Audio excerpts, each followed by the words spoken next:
군대를 처음 들어가게 되면은 거치는 곳이 한 군데가 있습니다. 신병 교육대입니다. 한 달 정도 이제 뭐 총도 쏴보고 제식 훈련도 하고 여러 가지 이제 기초 훈련을 이제 받는 곳이죠. 한 달 동안 그곳에서 생활을 하다 보면 처음 이제 머리를 깎고 들어갔을 때보다 훨씬 많이 이제 길러져 있어요. 그러면 자대를 이제 가기 전에 미용을 이제 해야 되는 거예요. 군대 미용실이 어디 있어요, 그렇죠? 서로 이제 깎아주는 그런 모습을 이제 갖추고 있는 거죠. 이 교육대장이 무작위로 좀 할만한 애들 있으면은 너 해봐라라고 해서 이제 바리깡을 이제 하나씩 줘요. 그럼 거기서 이제 서로 이제 밀어주고 하는 거예요. 거기에 이제 제가 뽑힌 거죠. 이발병의 시작이 그때부터였습니다. 이 바리깡을 가지고 처음 깎다 보면은 뭘 알아요? 그죠? 잘 모르죠. 이제 앞에 했던 애들, 전주에 이제 나가는 애들 거 이제 조금씩 보면서 따라 하는 거죠. 그리고 처음에는 이쪽을 막 이제 깎아요. 그러면 반대편이 이제 길잖아요. 그럼 반대편도 깎습니다. 그러면 반대편 처음 잘랐던 데가 되게 짧아 보여요. 그러면 내가 안 맞았냐고 여기도 더 자르거든요. 여기만 자르는 게 아니라 위도 자르잖아요. 그러면 점점 짧아지는 거예요.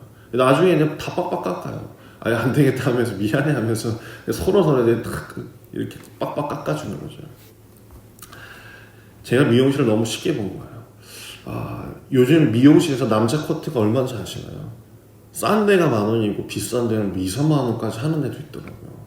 이렇게 비싼 데는 이유가 있어요. 돈 많이 받는 이유가 있어요. 이 디자이너들, 저같이 이제 바리깡으로 막 하는 것과 이 디자이너들이 하는 건 이제 차원이 다른 것 같습니다. 달라요. 잘하는 분들 보니까 특유의 이제 손놀림이 이렇게 있어요. 가위 잡고 이렇게 자르는 거 혹시 보셨어요? 이렇게 자르는 거 조금 비슷하죠. 이렇게 해서 이렇게 하더라고요.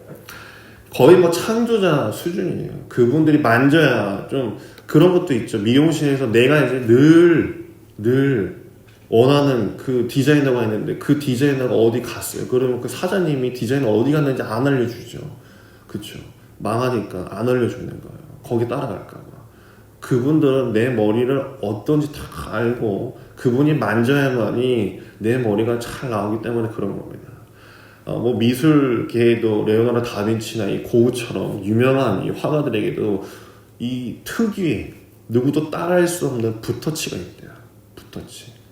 그 손놀림이 있기 때문에 이 위작, 이 모가들이 만드는 이 위장에 있어도 이 전문가들은 딱 보면 안 돼요. 우리야 뭐 보통 사람들에게는 그런 것이 없지만 그 사람들에게는 보는 눈이 있어서 그 고흐만의 특이한 붓터치가 있구나라는 것을 감별해낸다라는 것이에요.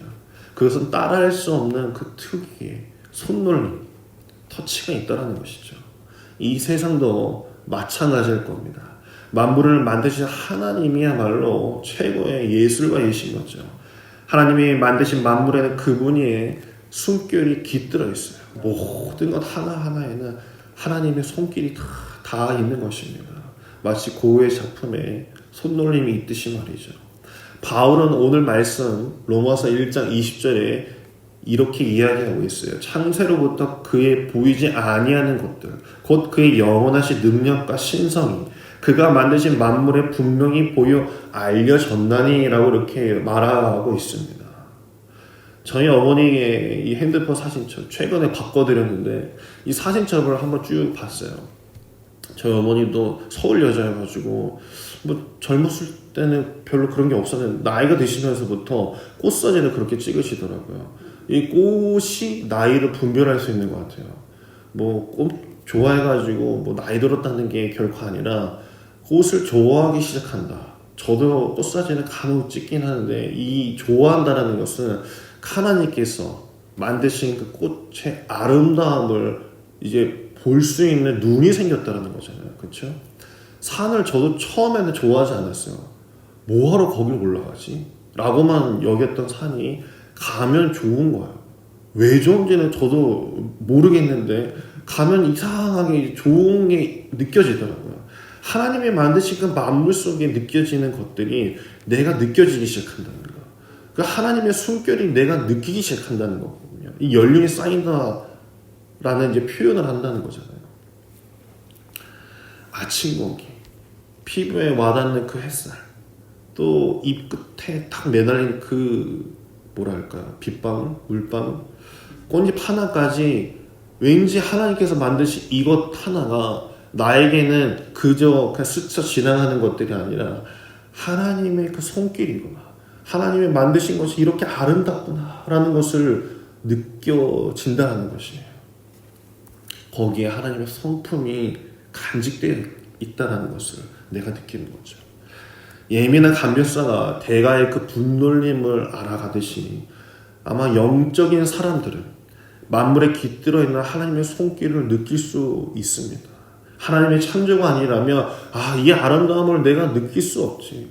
어떻게 이것을 어떻게 빅뱅에 폭발해서 이것이 진화에 대해서 이렇게 됐을까라고 느껴지는 게 아니라 하나님이 만드신 것이구나, 이 아름다움 우리에게 선물해 주신 것이구나 라고 말이죠.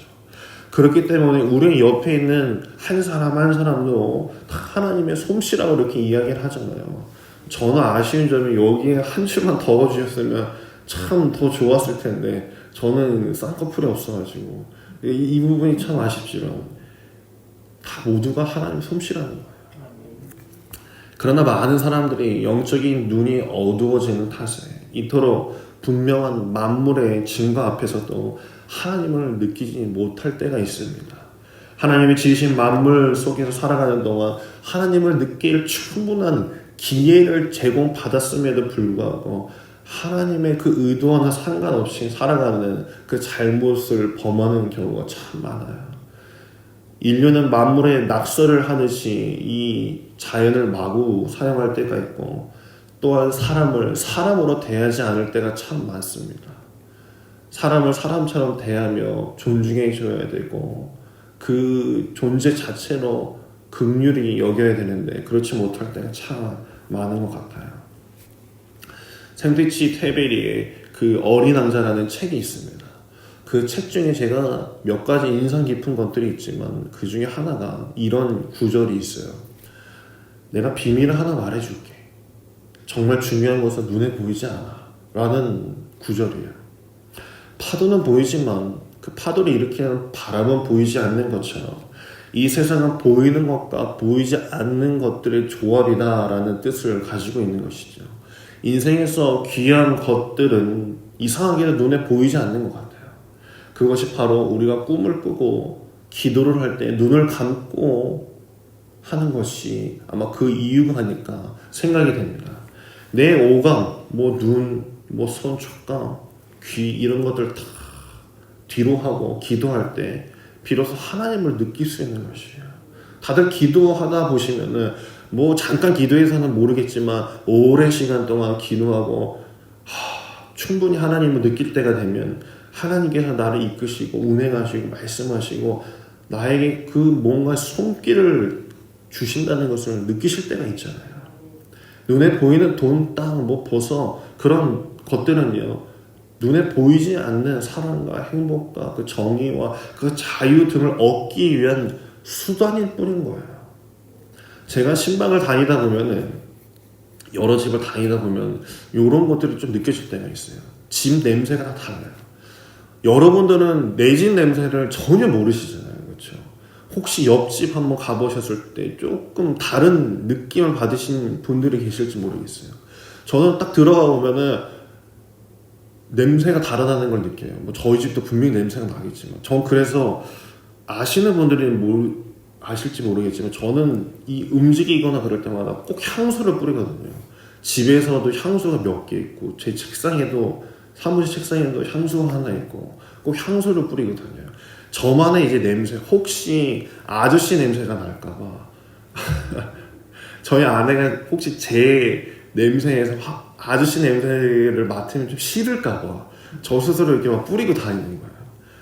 모르는 거죠. 저도 이제 제 냄새를 모르는 거예요. 집마다 그런 냄새가 있더라고요. 나쁜 냄새를 말하는 것이 아니라 그 너머에 그 집에 행복한 냄새가 나는 집들이 꼭 있어요. 특이한 냄새도 있겠지만 아주 큰 집, 넓은 집. 저는 이제 연수 동지만 송도 쪽에 있어봤고 청라 쪽에서도 있어봤기 때문에 정말 좋은 집들 많아요. 저는 또 성북동에서도 이제 전도사를 있어봤기 때문에 목사님 따라 신방을 가다 보면 진짜 TV에 나오는 담 엄청 높은 그런 집들도 가보면은 좋죠. 가보면. 그런데 그 집에 삭막한 냄새가 있어요. 느껴지는, 영적으로 느껴지는 냄새. 그런데 아주 작고 초라하고 목사님 여기 들어오시게 해서 죄송하다라고 하는 그런 분들의 집에서도 어느 집은 정말 행복하고 사랑이 넘치고 따뜻한 그런 냄새가 나는 집들이 있거든요. 집이 아름다운 것은 높은 천장에 달린 샹들리에 때문이 아니라 그 속에 보이지 않는 그 그림과 그 가정의 그 사랑이 느껴지기 때문이에요. 사람이 아름다운 것도 그가 가지고 있는 소유한 것들 때문이 아니라 보이지 않는 그 영혼의 그 영원함, 영혼이 가지고 있는 풍기는 것들이 있기 때문에 아름다운 것이에요. 이 세상이 아름다운 것 또한 눈에 보이는 별과 꽃 때문이 아니라 그것을 만드신 하나님의 손길이 숨어 있기 때문에 그것이 느껴지기 시작하기 때문에 나이가 들면서 느껴지지 않았던 것들이 느껴지기 시작할 때 그때 하나님이 살아계셨구나, 나를 지금까지 이끌어 오셨구나 라는 것을 깨닫는 것이죠. 고린도서 4장 18절에 보면 이런 말씀이 나와요. 우리가 주목하는 것은 보이는 것이 아니에요. 보이지 않는 것이기 때문에 보이는 것은 잠깐이요 보이지 않는 것은 영원함이로다 라고 말씀합니다. 하나님의 영원함이 나에게 느껴지기 시작했다. 바울도 어쩌면 고린도 교회에서 이제 사역을 하면서 이제 뭐 죽음이 거의 앞당겨지고 있는 시점이죠. 그 시기에 내 눈에 보이는 것들이 있더라는 것이에요. 내가 유대인으로서 뭐 잘 나갔을 때 그때는 보이지 않은 것들이 내가 하나님을 알기 시작하고 내 영혼이 하나님의 거룩한 성령이 임하기 시작하면서 내 눈에 보이지 않는 것들이 보였다라는 것을 말해주고 있는 것이에요. 코로나 때문에 우리가 예배를 잘 모이지 못합니다. 그렇다고 해서 부활의 생명이 결코 흔들리는 것이 아닌 줄 믿습니다. 영원한 것이 그리스도의 생명으로부터 있기 때문인 것이에요. 이 땅도 영원한 것이라고 생각할 수 있겠지만 그렇지 않아요. 우리가 알지 못하는 저 너머에, 이 세상 속 너머에 하나님께서는 역사하시고 계시기 때문입니다. 저와 여러분은 하나님의 세계가 분명히 있음을 믿으시고 하나님의 운행함을 믿는 자로 사시기를 간절히 소망합니다. 지금도 하나님은 우리 삶 곳곳에 은혜의 지문과 흔적을 계속 남기고 계세요. 하나님의 손길이 다 닿고 있는 것이에요. 우리가 먹고 입고 자는 것, 눈물을 닦고 일어서는 것, 누군가 사랑하는 일을 멈추지 않는 그 일, 수많은 일들 속에서 하나님의 손길이 있는 것인 줄 믿고 이 피조세계가 또 우리 인생이 위대한 하나님의 그 도화지, 캔버스임을 기억하시길 간절히 바랍니다. 고와 같이 그 다빈치와 같이 하나님의 그 손길, 하나님만의 그 손길이 우리 인생에 다 닿고 있다는 것, 믿음의 눈을 열고 그것에 집중해 보시기 간절히 바랍니다. 오늘 기도하실 때 하나님은 나에게 어떠한 손길로 나에게 역사하시는지, 내 삶 가운데 문제밖에 보이지 않고 산적해 놓여져 있는 그 어려움 속에서도 하나님께서 다 운행하고 계시겠지. 누구도 흉내낼 수 없는 하나님의 놀라운 그 부태가 내 삶에도 인도해달라고, 그려달라고 하나님께 내 모든 것을 다 깔아놓고 주님이 만져주시기를, 주님이 만져주셔야만 내 그림, 내 인생이 명화가 되는 것 아니겠습니까? 주님이 만지셔야 역사가 일어날 줄 믿고 우리의 인생을 주님 앞에 기도로 펼쳐놓는 여러분 되기를 간절히 소망합니다. 오늘 각자 이런 질문을 던져보기를 원합니다.